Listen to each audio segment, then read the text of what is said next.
Hey everybody, welcome to the Augmented Reality Podcast. My name is Ashenity. I'm here as always with Cybsidian. Hello everybody. We are the Triple S League. You can check us out on YouTube for game guides, reviews, comedy videos, music videos, all kinds of other fun gaming content.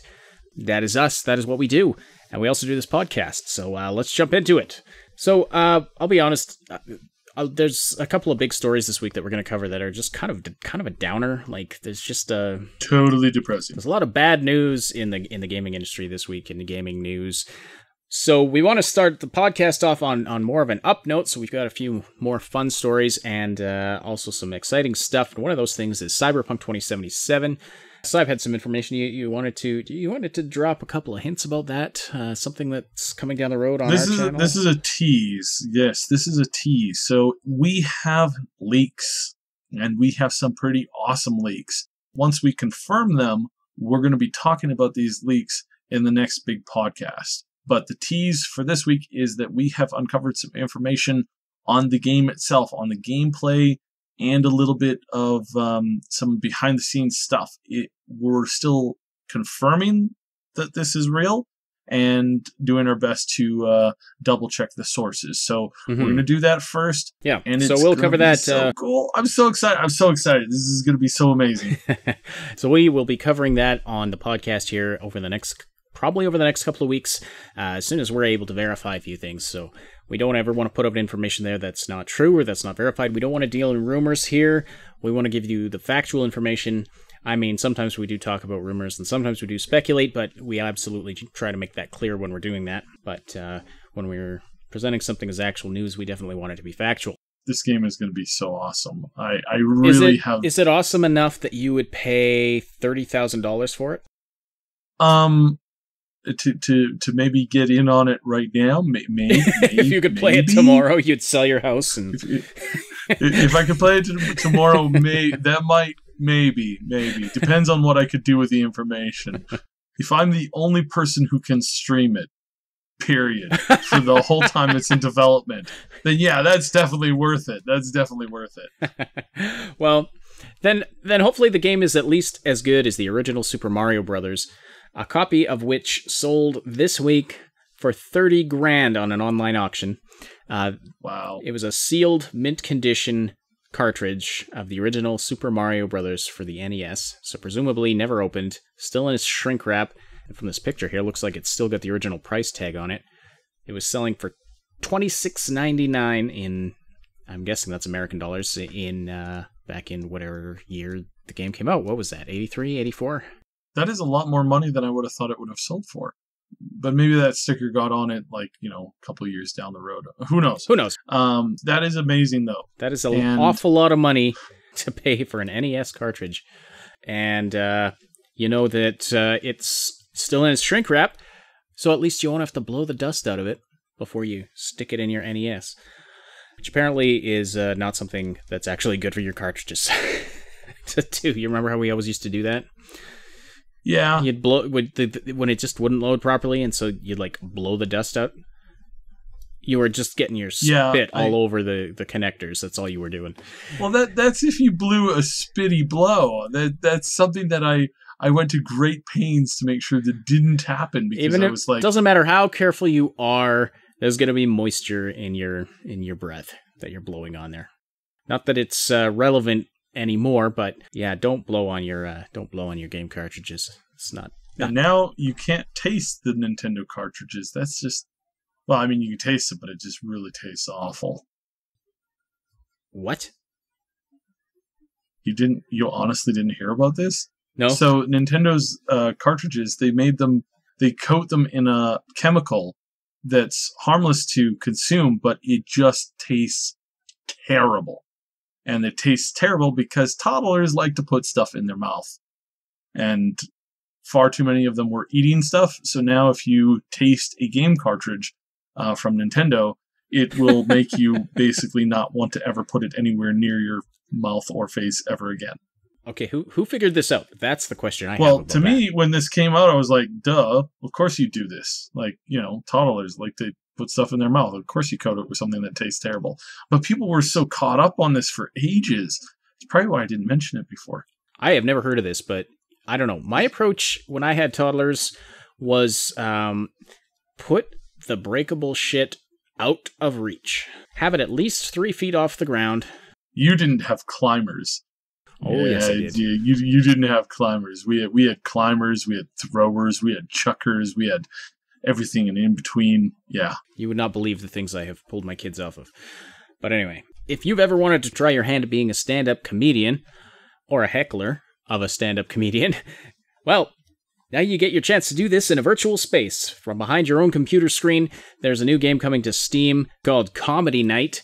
It is literally a virtual comedy stage where people can get up and try their jokes on a virtual audience. And the catch is that the comedian and all the audience members are all actual people talking into their microphones behind computer screens. This sounds like it could be really interesting. I kind of want to get my hands on this and just, be a fly on the wall, or I'll channel my inner Statler and Waldorf and be one of the hecklers in the audience. I wonder how long it'll take for somebody to queue up a soundboard with the Seinfeld intro song. Start that up as they step on, and then, That would actually be kind of funny. I'm assuming they have some sort of lip syncing built into this. It'd be kind of funny to see somebody get up there and, singing the bass riff from the Seinfeld song, which, by the way, there was a lot of people disappointed to find out that was played on a keyboard and not on an actual bass. Yeah, well, to be expected. For the show. It kind of ruined the magic. I don't know. Podcast this week is brought to you by MMOGamerStore.com, your source for alpha and beta keys for those games that are just really difficult to get invites into the alphas and betas. So check it out if you're looking for that game that you want to get into early. Or just check them out and browse around. You might find something interesting. MMOGamerStore.com. And just for fun, before we get into the heavy stuff, we're going to play a game of Would You Rather. This is, Saib doesn't know this yet, but we're going to be playing a game of Would You Rather. Nobody told me about this. Where's my agent? Would you rather I told you about it in advance, or would you rather be surprised and embarrassed? I hate embarrassment. I hate it. Oh, sorry, that's not a question. That's not a question in the thing. No, this is something I found on Kotaku. So, gaming themed. Would you rather? So, would you rather watch Aeris die in Final Fantasy VII once per day, every day, or truly believe you can bring her back? So this is gonna get into my headspace. I don't know if this is a good. I don't know if the people listening are ready for getting into my headspace here. That's a creepy thing. So let's just take the second option and leave no explanation on it. Zero explanation as to why or how that. I flipped the coin. Yeah, we don't want to collectively drive the internet insane. Bad news. Let's just go with that. All right. Would you rather only be able to play the underwater levels in games, or never be able to beat the underwater levels in games? I hate underwater. I hate underwater missions where it's like your character's dying. Get to that air bubble. Get to that air bubble right now. Oh, it's not good for me. The first one, I guess. Only be able to play underwater levels? Yeah, but that's what you want? I'm assuming that it's coming with the connotation that I will always be able to beat them, right? Well, there's a potential for you to be able to beat them. Oh, okay. Well, I misunderstood that then. In that case, this question can go hurl itself off the nearest skyscraper. And we will leave that at that. Yes. Mm-hmm. You're not playing by the rules here. All right. Would you rather work at your favorite studio but only during crunch time, or have a best-selling game idea that no one will ever make? Oh, see, I already lived the second one, so... but no, seriously, in that one, the first option, because, I don't know about you, but I love crunch time. Crunch time is fun for me. It's very engaging and entertaining. But of course, I'm crazy, so, that helps. Would you rather talk like Duke Nukem or laugh like Titus? Oh, if I could talk like Duke Nukem constantly, do you know how many gigs I could get with that? Not only that, it's like nobody would ever touch you in a bar. Ever. You would never get into a bar fight ever again. You just walk in and you'd be like, hey, what's going on? Give me that chair over there. Okay, here, sir. Give me your beer. Here you go. Would you rather play Senran Kagura in public or explain the plot of Destiny to a clueless relative? Who says I haven't done the first option? Your parole officer? I don't know. Well, obviously, it would be the first one, because all you have to do is go to a place where people enjoy that kind of thing and then play it there, you know? Huh. And you'll get tons of fans, because then you'll be like, oh my goodness, look at this person. They're doing amazing. Oh my God, they took him off the grid. He doesn't have a social insurance number. All right. Would you rather wake up every day to Navi saying, hey, listen, or hear Genji say, I need healing once every 10 minutes? Oh, definitely Navi. At some point, you could get used to it, and especially if you could see her, then that's fun too. She's like a little flashlight that wakes you up. That would be a fantastic alarm clock, especially if it actually flew like above your head. Yeah. If you had an actual Navi, and to hit snooze, you just smack it across the room. Oh, that's so terrible. That would be poor fairy. That would poor be Navi. If you say that you have played Breath of the Wild and haven't tried to cook a fairy, you're a liar. That is so terrible. That is so horrible. Poor Navi. I wonder what Jamie would say. She's got that hey listen sound effect. That's her like text message tone on her phone. Oh, that's brilliant. Why have I never thought of that before? I don't know. I guess you're not as smart as Jamie Catalyst. I am downloading a new text message alert thing as we speak. How to lose friends and annoy people. Yeah. All right. Would you rather play Superman 64 or watch Man of Steel? Oh, now that's just a lose-lose situation there. Well, that's the whole point of this. Yeah. At some point, you're just not getting those hours back from your life. Like, it's it's pretty terrible. I'd probably do the movie, because at least you could probably like try and force yourself to like sleep through it. Whereas the game, you have to like be awake and coherent and get through it. I don't know. It says watch Man of Steel. That kind of implies that you have to be paying attention. But the upside to the movie is that there's a set time limit, and then you're free. Yeah. That's the only upside to that movie. All right. Would you rather hold X to pay respects, or not have a button for petting dogs in games? To pay respects? Sorry, hold X to pay? Does that mean you're paying respect to some sad thing that's happened, or it's like you're paying for respects? Respects. Well, yeah. No. This is why I was confused. Respects. Okay. RESPECT. Okay, so we're definitely talking about so this is in game. Paying respects, like it's in game. I don't know what game this is from actually, but that doesn't. It's probably a meme of some kind. Who pays respects when? Apparently, it's from Call of Duty: Advanced Warfare. Okay, so you hold X to pay respects to your fallen comrade. Yeah, nobody's ever played that game. And secondly, when Morden, had that thing happen to him in number 3, you just go and you get like a big tub of ice cream, and you go and you sit in the bathtub and you just cry for the next like 2 days. Okay, well, I will just move on here and assume that made sense to somebody out there. This last one kind of ties into... Oh, it's not the last one. Would you rather eat a Nintendo Switch cartridge, or would you rather stand in line to pre-order an SNES Classic? See, we just talked about this. Do they still coat them in that stuff? Yes, they still do. They still do, and it's terrible. You cannot, unless you like pill swallow it. There's no getting that in your system. Like, there's just not. Okay. It's too difficult. You'd stand in line for an SNES Classic to pre-order. Yeah, because again, it's like the line's got to end at some point. Whereas the tasting thing, you're going to remember that for the rest of your life, and it's going to be absolutely horrendous.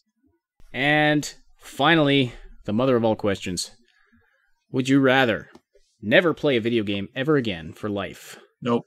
Or play video games nonstop until you die? Yep. There we go. That's the one. It doesn't specify if that means like you can't even stop to eat. Well, I mean, I would assume that obviously you're going to have to be able to like breathe and eat and sleep clearly. Otherwise, it's going to be a very short next like 2.5 days. No water. Somehow I think you'd still pick that one. All right, well, all right. That was pointless. Right. Let's talk about news now, I guess. Yeah, we've got horrible news now. This is gonna be a really depressing section. Apologies ahead of time if you came for the final goodbye to Mass Effect. We're sorry. Press X to pay your respects. I should use that in the thumbnail for this episode. Press X to pay respects to Mass Effect. Okay, that's good. Rip Andromeda. Now I've been asking some questions and I've been talking to some people, and it looks like the soonest that we will see any work done on the Mass Effect series again looks like it's gonna be probably around the time that humanity is actually in Andromeda. Probably.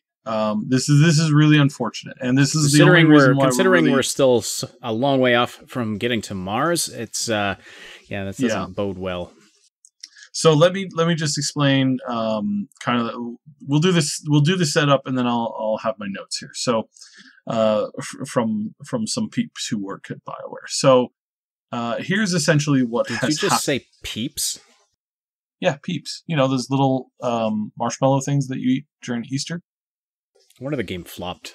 Sometimes they give you good data, and then sometimes it's just, full of sugar and corn syrup. That was just terrible. I'm sorry. At any rate, let's look at this. Let's dissect this. And the reason why we're doing a podcast on this is kind of more or less the end for Mass Effect for a very long time. And unfortunately, I don't know how to say it. Unfortunately, it's really sad to see this go. More than one person in my family has a Mass Effect N7 hoodie. I see them everywhere. Still, you go to a convention and you see N7 hoodies.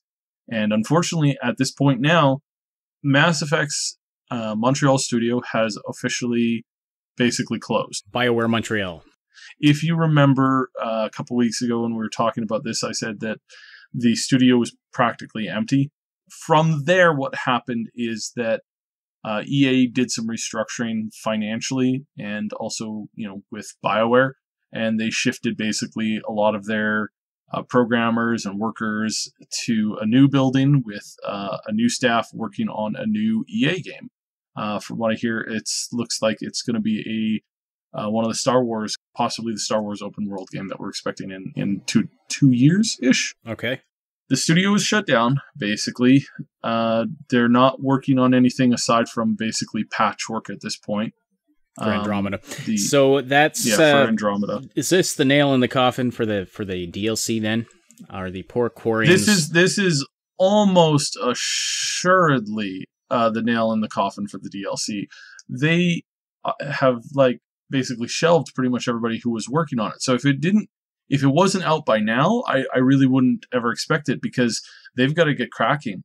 The team working on Anthem right now is pulling ridiculous hours. They are absolutely going nuts. This is crunch time. There's there's a very small amount of time left, and there is a ton of work to do. Not to mention the fact that they are also working on the first kind of major expansion for Anthem at the same time. So they're going to have Anthem come out, and then about 3 months down the road, they're going to have a big major patch. And because the game plays like Destiny, it might not actually be a full-flown DLC that you have to pay for. It might just be a content update. Mm-hmm.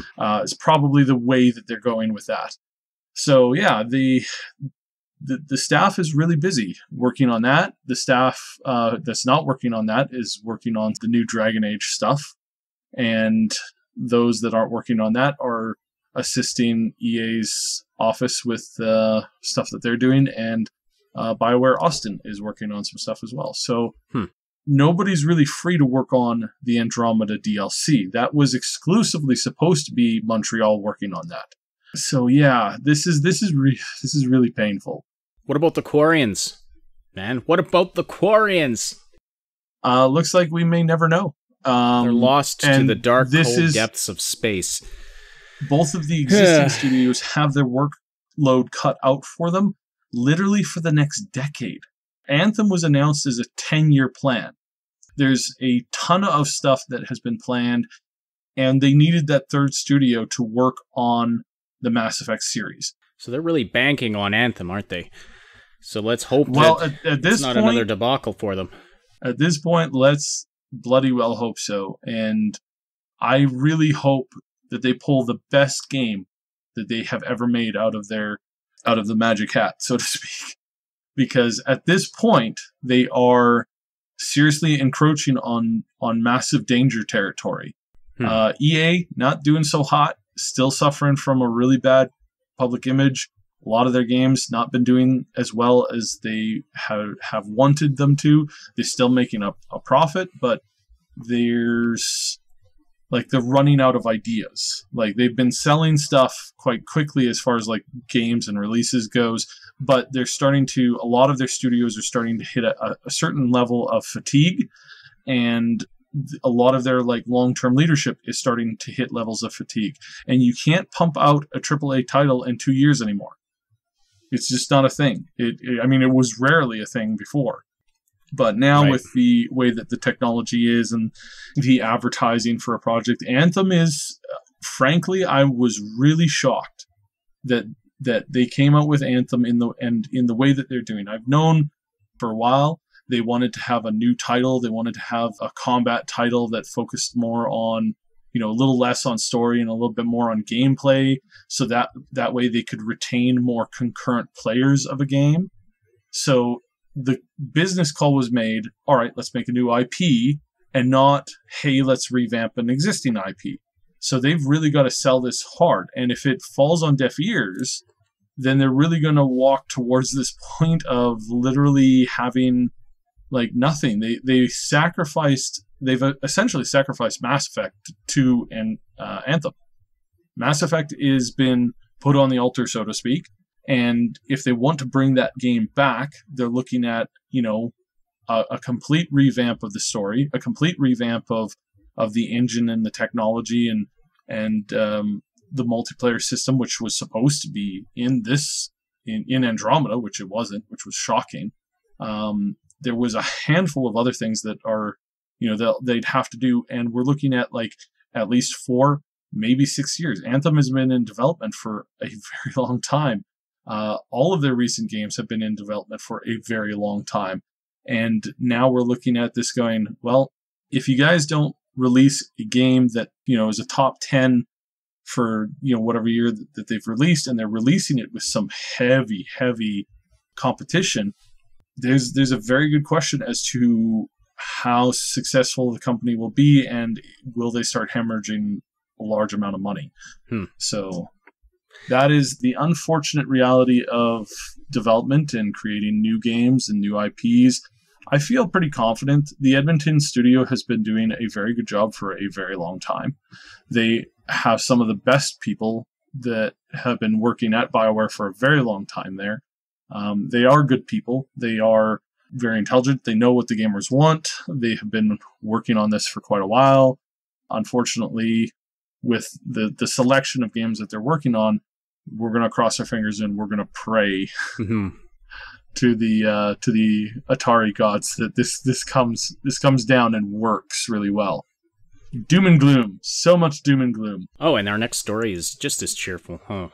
Oh, well, as far as gaming news, this has been a really sour week. There's been some stuff that we won't talk about, but just like briefly hint at a lot of negativity on ARMS, which was supposed to be a really popular game. I think there was some brilliant person who wrote an article headlining, ARMS doesn't have legs. Yeah. Oh, yeah. I thought that was pretty funny. But still, it's been a little bit of a rough week for gaming, and this has been expected for a while from Mass Effect. We were kind of hoping that they would push out a DLC and, say, this is our apology. We've fixed as much as we possibly could. We've released this, and we're not getting that. This is going to leave a real sour note in people's memories of this title.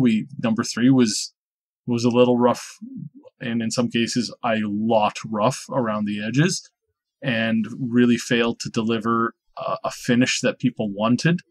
And then Andromeda really Like the game overall was for the most part fairly good, but with the bugs and then with the technical issues and then with some of the like blatant writing issues, I still have fun playing the game. It's what we, but it's not something I want to go back to anymore. And that's really where they've hit the wall. It's gotten me skeptical about Anthem.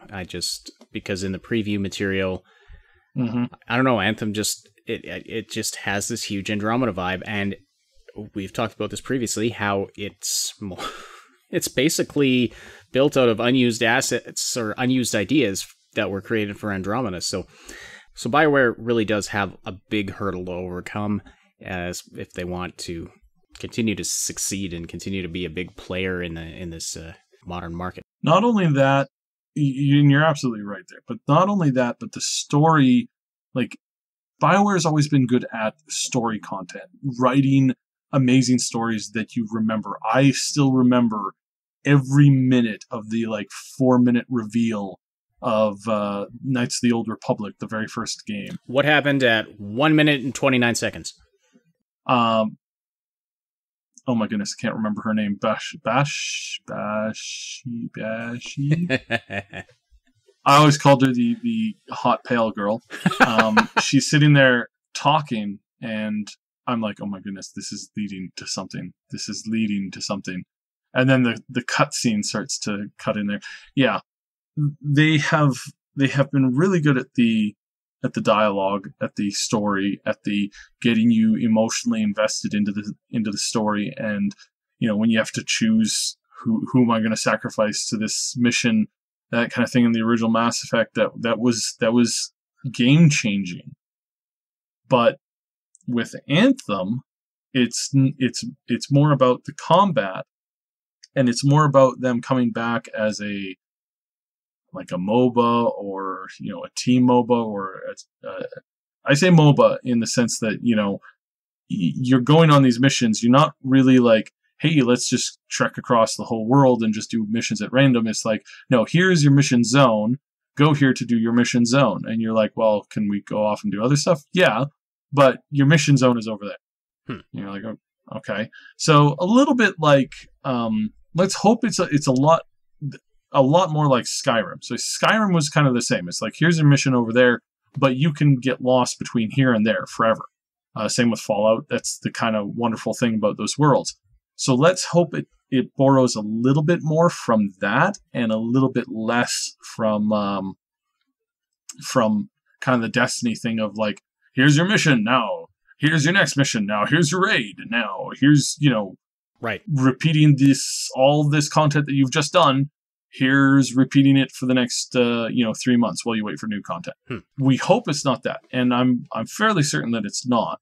But at the same time, it's like they're really laying the cards down in wanting people to be retained, involved with a constant game that they're playing throughout the whole year.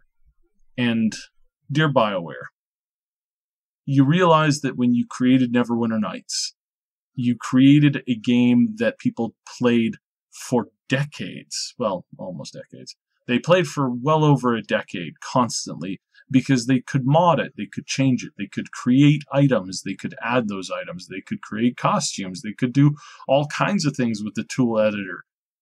You've noticed that people have been playing your games less, like, a year or two down the road, replaying. The replay value has kind of dropped off a fair bit, let's be honest, a fair bit, because you don't allow us to create things in the world anymore. You changed the engine so that we couldn't add things, that we couldn't modify things, that we couldn't mod the game. And that hasn't worked really that well. I mean, you've created amazing games, hands down. But when you don't allow the players to get in there and leave their impact on the game, that's when I think you started to lose people. But that's just my opinion. That could very well be. I know why they did it. I know why they did it. I know why they think they had to do it. In counter to that, all I will say is look at Skyrim. And eat your heart out. Well, this has been Augmented Reality. Thank you so much for listening. On behalf of Cyb City, and my name is Asheninity. please check out our sponsor, MMOGamerStore.com. And of course, like and sub to catch all our future updates. And like we said, Cyberpunk 2077 leaks coming soon. Thanks for listening to Augmented Reality, presented by the SSS League. If you appreciate this weekly content, please consider becoming a Patreon supporter. Patrons get exclusive access to podcast outtake videos, downloadable music, an RSS feed of our podcast, and more. See patreon.com/the SSS League for details. Also, don't forget to like and subscribe.